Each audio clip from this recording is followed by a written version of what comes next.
Hello everyone, welcome to Grow Note, the garden at Royal Oaks and Orchard. Today I'm going to be showing you how to make your own soil mix. It's that time of year when we all should be starting our seeds, all kinds of them actually, mostly like gourds and tomatoes. So this is about the right time to actually decide what mix you want to use. Now you can use store-bought mix, or you could make your own mix. And if you want to make your own mix, this is the video for you. We're just going to be showing you how we make our own soil mix. And it's not the right mix, it's just what works for us, and we have seen lots of success with it. So let's get to it. You can see here, these are some butternut squashes and some watermelon, and they are growing in store-bought mix. And so it is peat based. But next to that we have some peppers. These are bell peppers, and they're growing in our own mix, which is coir based. Our mix does have a pretty good germination rate. However, some of these seeds have not come, like you can see that row there. It hasn't germinated yet. Those seeds are old, but this other row here, this seed just doesn't seem to come for us. But otherwise, the soil works great. We have almost 100% germination rate, and that's a good thing, and the seeds the seedlings are really healthy. So as I'm just showing you the soil mix, I guess I'll just show you a tour as well of what we have started for this year. So you can see we have some squash down here. This is a summer squash, and it is crooked neck squash, and it's doing really good. It's already flowered. We started this 2 months ago, and it was just a part of a test to see how our soil was and everything, and how our germination methods were, and it's done good and flowered already, and it's just only mid-March, so that's really good. We also have some beetroot, and this is a new addition to our garden. This is a tindora, also known as an ivy gourd. We also have some eggplants over here. These are also 2 months old, and they're just part of the test like the squash. And they're also growing in our own soil mix. They almost look like the ones that you can buy at your garden center. Then up here, we have some roselle, and they have kind of elongated a bit because we were not home to take care of them, but they're still okay. We also have up here some Swiss chard and kale, and we have a Buzz Lightyear back there. It's supposed to be decoration in the greenhouse. So there's some bitter gourds here, and some lettuce back there. You can see that dark reddish green plant, that is a lettuce. And then next to that we have some of these red stemmed plants here. Those are Malabar spinach, and then the others are pepper, and they're growing in a store-bought mix. Over here, these are some eggplants, and they're growing in our own mix. But next to that, we have some brassicas, kale and collards. They're doing great in our mix, and we have found that kale and collard seem to do really good in our mix. Usually we don't have good success with those. Down below, we have some gourds, bitter gourds and bottle gourds, and we are planning to start a bit more of those because 2 bottle gourds aren't really enough for us. And then over here, we have a moringa tree, and I think this one is about 2 weeks old. And then up here, we have some more brassicas, some more kale and collard. Usually our brassicas are very limp and not strong, but they're doing good this time in the soil. Over here we have some flowers, and this is a 2-month-old tomato. It is doing really good. It's already flowered, and the variety is Amish paste. We also do have 2 green zebra tomatoes. We did dip them in mycorrhizae fungi, and so they're doing pretty good. Up here, those are some other tomatoes that we started about 5 days ago, and that's the size they should be. Those are some beetroot, and over here we have some cluster beans. We do have some more 2-month-old plants that we started as a test with the squash, eggplants, and these giant tomatoes. And they're back here. If I can get this tomato out of the way, you can see there is a loofah, also known as a ridge gourd, and a cayenne pepper, a hyacinth bean, and another loofah over there. So that's our garden for this year, or seed start for this year. We are planning to start more. And the greenhouse is really good. So let's get mixing. So now we're going to actually make our mix. But before that, we first have to define what 1 part is. And you might be confused on what 1 part is, but basically we need to define our measurements. The soil mix that I'm going to be making is 5 gallons, so if you're going to follow along, note that this is going to be a 5-gallon mix, or approximately 5 gallons. This is the pot I'm going to be using for scooping up my ingredients of this mix, and it's a half a gallon.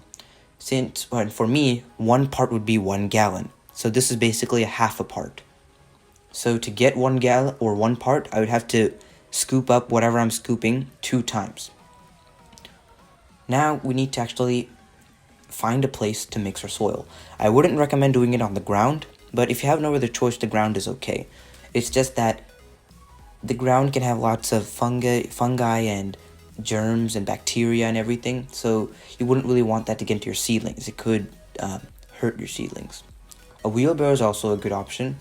We usually do mix our soil in our wheelbarrow, and you can see that in the moringa soil mix that we made earlier, and I do have a video for that. And also, you can use like a cement mixing tray like this. This is a concrete mixing tray. It's really durable, and you can find this at like a hardware store. The next thing we're going to need to figure out is a growing medium. You can use peat moss, and if you do, I'd recommend using this brand called Lambert Peat Moss, Canadian Sphagnum. It's on my listed, or coco coir. I'm going to be using coco coir. Now for the measurements of how much peat moss / coco coir you're going to need to put for this 5-gallon mix is 3 gallons, or 3 parts. So now I have to put in 3 gallons of coco coir. There are a few reasons why we chose coco coir over peat moss, and one of them is the environmental concerns. Mainly because peat moss is non-renewable, and it takes a very long time for it to form. Coco coir is not. Sustainability is another matter, but peat moss is non-renewable and coco coir is not, which is a reason why we chose coco coir over peat moss. Another reason is because of transport. Coco coir does come in more compact brick-like blocks, but peat moss comes in a giant 3 cubic foot bag. The weight isn't really a big problem with peat moss. That giant 3 cubic foot bag actually doesn't weigh a whole lot, but it is quite large. Another reason why we chose coco coir over peat moss is because peat moss does contain some large particles and twigs in it, which we don't really like for our seed starting mix. Peat moss is acidic, so you will have to kind of buffer that pH using garden lime, and usually we would say to put in about 1 to 1.5 tablespoons. We really haven't done a whole lot of experimenting with that, but if you do buy the garden lime packet, they will have ratios on how much you need to put. But peat moss does have its own benefits. We do use it in our main garden. We just don't really use it for our seed starting mix. It's great for blueberries because they like acidic soils. There is a thing about water retention though. Once peat moss dries out, we have noticed, you shouldn't let your soil dry out, but once peat moss dries out, it's very hard to get water back into it again. As for coco coir, it's much easier.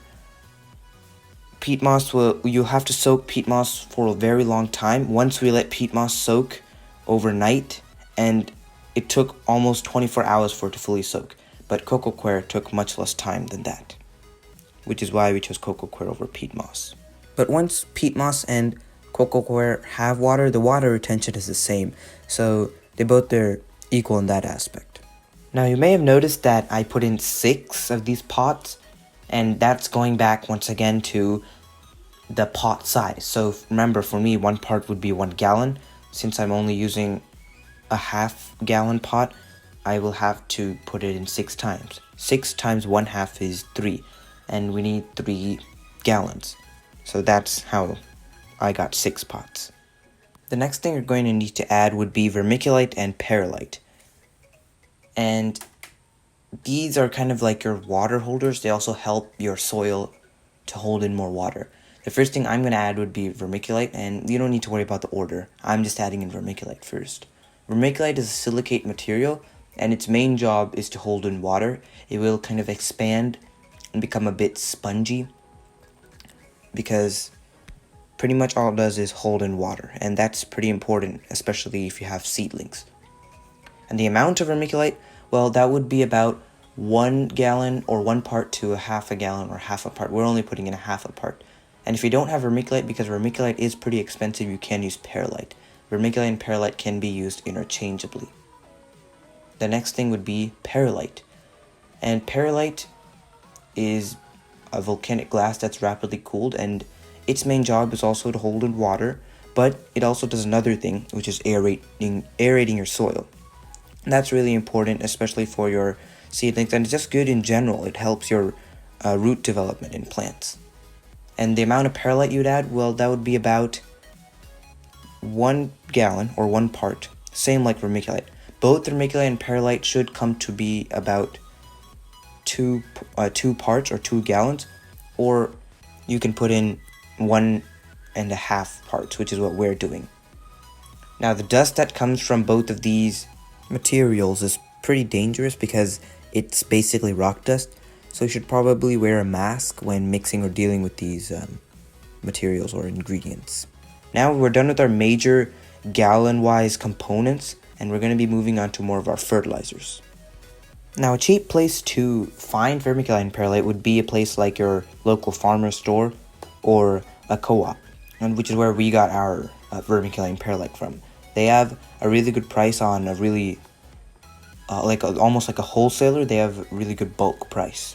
Just a little tip. The first fertilizer that I'm going to be adding would be alfalfa meal. Now, alfalfa meal has a pretty good nitrogen content, which it has about a 2 or 3 on its N value, and that's a pretty good amount for nitrogen, and nitrogen helps with leaf growth. It also has this hormone called tricantanol, and tricantanol is basically a natural hormone that helps with general plant growth. If you don't have alfalfa meal, you can use alfalfa pellets, which is, you can find that at like a farmer store, once again, like a co-op or a Tractor Supply. They have like usually like horse feed pellets and everything like that, and you can soak that and use that as well. Or you could just use any good nitrogen fertilizer like blood meal. That has a really high nitrogen content. The next thing I'm going to add would be kelp meal, and only about half a cup of that. So 1 cup of alfalfa meal and half a cup of kelp meal. And if you don't have one or the other, you can kind of just use these interchangeably. Kelp meal has a lot of minerals and micronutrients. It has 70 plus micronutrients and 60 plus minerals, including things like zinc, iron, which are really good for your plant. Some people don't really think about adding kelp meal, but we like to add it in just in case. I have heard that shrimp meal and crab meal are really good alternatives to kelp meal, but I'm not really sure on how good that is because I really have much experience with that. Kelp meal does have a 4 in its potassium value, so it's really good as just a general growth for your plant. The next thing we're going to add would be compost. We're adding worm castings, but you can also add any other kind of compost like manure or mushroom compost or anything like that. And you only need about a cup of compost for this 5-gallon mix. Now, the next thing would be fertilizers. Now, we're trying to go organic, so if you're following along with us, try to choose an organic fertilizer. Because if you don't, then you're pretty much putting in worm castings and some of these other ingredients for no reason. We do have a few fertilizer options. We use Job's Vegetable and Tomato, which has an NPK value of 253. We also have Job's All-Purpose, which has a value of 444, and Garden Tone, which has a value of 344. We're just going to stick with All-Purpose, Job's All-Purpose, but you don't have to use Job's. We're just using it. It's pretty good as just a general fertilizer. If you don't have any kind of fertilizer like Job's or Garden Tone, you can just use a mix of blood meal and bone meal, or you could just add in some extra compost. Now, how much fertilizer? you only need about a half a cup of fertilizer. So it's not a whole lot, just a small half a cup. So now I'll just add that in. And the next thing we're going to add would be azomite. Azomite stands for the A to Z of minerals, including trace elements. So what it mostly has are things like minerals and elements, which is what its name is. It's basically a rock dust, and it helps your plant with some micronutrients and things like that. If you don't have azomite, I have heard of this thing called Planters 2, which is kind of like a mineral boost or any other mineral boosts. And I have seen some people use vitamin tablets because they also contain some of these micro nutrients and things. So there are a few substitutes for azomite, and you only need about a half a cup. The next thing that I'm going to add would be mycorrhizae fungi, and this is basically a symbiotic fungi that helps your plant to get nutrients like nitrogen from the soil and forms a symbiotic relationship with the plant. It's a fungi, and you only need about a teaspoon because this stuff is really expensive. And what people usually do is that they would dip their seedling roots into this fungi and then they plant it. And we did that with our giant tomatoes, as you saw earlier, and they're doing great. And this little bag here, that costed almost $30, so that's why I only need about a teaspoon. So now we are done putting in our fertilizers, and I will hopefully do a separate video on each of these fertilizers soon. So this flower that you see up here, like this worm casting, azomite, mycorrhizae, this general fertilizer, the kelp meal and alfalfa meal, that is our secret kind of mix. It's not really secret now, but that's the kind of fertilizer mix that we're using. It seems to work good for us. And now all we're going to do is mix it, and you just need to make sure that you get a nice uniform mix. And I will speed this up so you don't have to watch me mix it really slowly.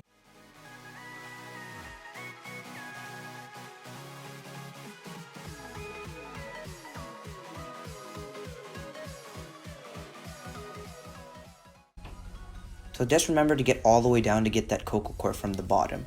And you can see here how nice and fluffy the soil is, and that's what you really want for your seedlings because they're usually more fragile than your plants, like your garden plants or more mature plants. And now the only thing you have to do is just fertilize it on some weekly intervals with like fish fertilizer or nitrogen fertilizers. Like you can see this is 511 and like 521. And you can see some of our seedlings here, and these are brassicas. We also have some tomatoes and gourds that I showed you earlier. They're doing great. I hope you enjoyed. This is Growing reminding you to grow young and grow old. Thanks for watching.